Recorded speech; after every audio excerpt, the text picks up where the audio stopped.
Hi folks, in the next 5 minutes I'm going to show you how to simply and easily store your ERC-8004 agent cards on Filecoin using Filecoin Pin.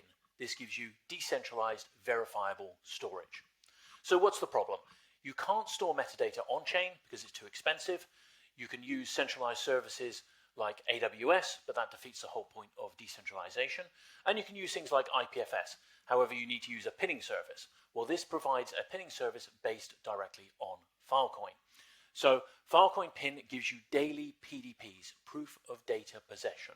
This is cryptographic proof that your data is actually being stored and not just being promised. And it's IPFS compatible, so it works with all your existing tooling, so NFTs and in this case agent cards, and Filecoin is offering free storage for now. So let's jump straight into it. So there's a few prerequisites we're going to need. We need the Filecoin Pin CLI, which is actually here as well. There's instructions here on how to install that, and so you can install it using just straight npm, for example. And we're also going to need Foundry. I presume you've already got that set up, and a few tools like JQ.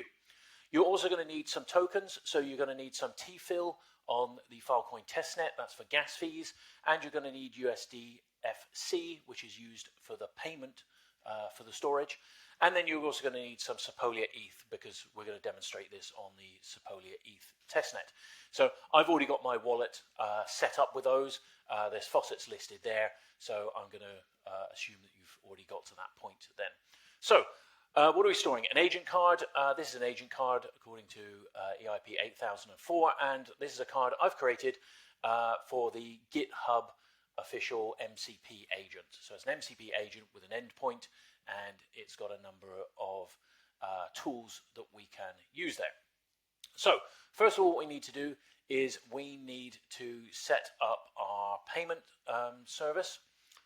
So first of all, I need to export my private key. So it has that available. I've got it in another variable there. So I'm just going to put it in private key. And we need to set up the payments. So this is something you do first time with a new wallet, and this sets up the payment channels needed to pay for the service. So I'm just going to fast forward here while this runs, because it takes a few minutes. Okay, great. That's now finished there, and as you can see, it says we've got a certain amount of storage, so 372 gig for a month. So now we can go ahead and we can actually add our agent card. So Filecoin Pin add -- auto fund, that uses the payment channels we just set up, and the file name GitHub agent. So again, we'll do that. It's going to contact the network, and it's going to seed it on IPFS, and it's going to upload it to Filecoin and get back our dataset ID, which we can then use for the proofs. So here we go. We've got here a CID back. This is an IPFS CID. If you're familiar with IPFS, it says here, goes through funding requirements are met, storage ready. We've got a direct download link here that we can download the IPFS car file, the archive file, directly from there.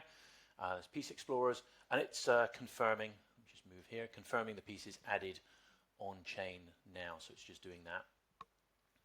So again, we'll just wait for a second for it to do that. There's some direct IPFS links, so we can actually go to those directly. So I can just grab one of those now while we're waiting and just show you. I can go to there, and there we go on the IPFS gateway, and we've got my agent card there on IPFS. So we can create a IPFS URI, and we can use that with our registration, agent card registration. So let's just see how we're doing here. It's still confirming, and it's completed. So we've got a few bits of information here. We've got our CID that I mentioned before, and we've got our dataset ID. So I'm going to export both of those for use in the next commands. We should just save those. So the agent card CID, which is there. Oh, no, that's the wrong one. That's the PCID. It's agent card CID, and it's this one here, root CID. So there's that, and we need the dataset ID, which is 230.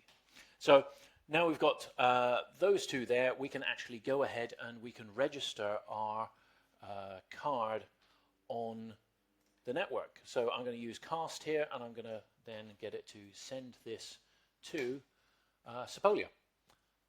So there we go. That's it minted. We've got an NFT minted there that's been done on Sepolia.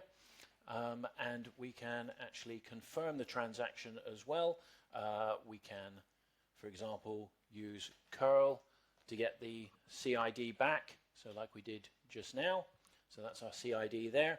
And we can also prove it using the dataset ID command as well. So there we go, dataset ID, and it will go and check and show us the proofs. So there we go. That's all the proof there, showing that the data is actually stored. So you can see more of this. Like I said, there's documentation here. There's also a GitHub repository with a number of scripts in it, and that has got some scripts that can do things to actually check all the prerequisites and register and do all the things that I just showed you, but in script form. So thanks very much. Like I said, Filecoin is currently offering some free storage. So go ahead, use Filecoin Pin for your ERC-8004 agent cards. Thanks a lot.